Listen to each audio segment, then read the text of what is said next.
नमस्कार. काही वर्षापूर्वी मी एक छोटंसं काम हातात घेतलं.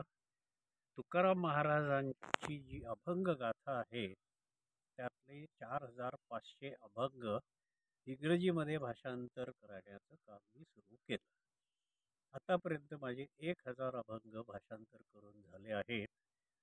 आणि माझ्या लक्षात आलं की तुकाराम महाराजांची शिकवण ही जशी मराठी माणसांना उपयुक्त आहे, तशीच पूर्ण जगाला पण त्याची आवश्यकता आहे.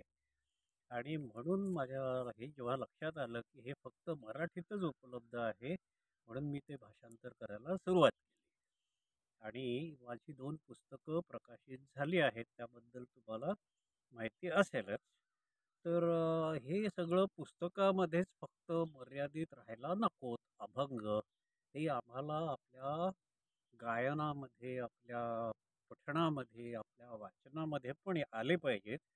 म्हणून अशी पण योजना केली की त्यांना स्वरबद्ध करायचं.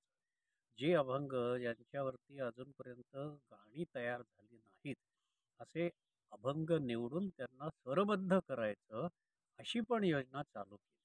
की ती आपल्या घरोघरी पोचायला पाहिजे, सगळ्यांच्या मुखामध्ये हे अभंग आले पाहिजेत. तर माझं नाव दीपक फडणीस.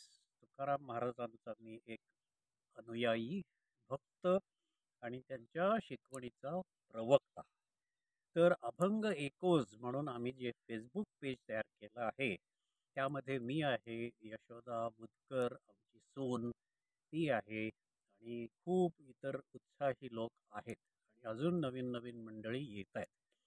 तर ही गाणी, अभंगातून निर्माण झालेली गाणी, त्यांचे विचार हे गात गात, विचार करत तुकाराम महाराजांचं तेज आपण पुढे देऊया आणि जगासमोर मांडूया, असं मी सगळ्यांना आवाहन करतो.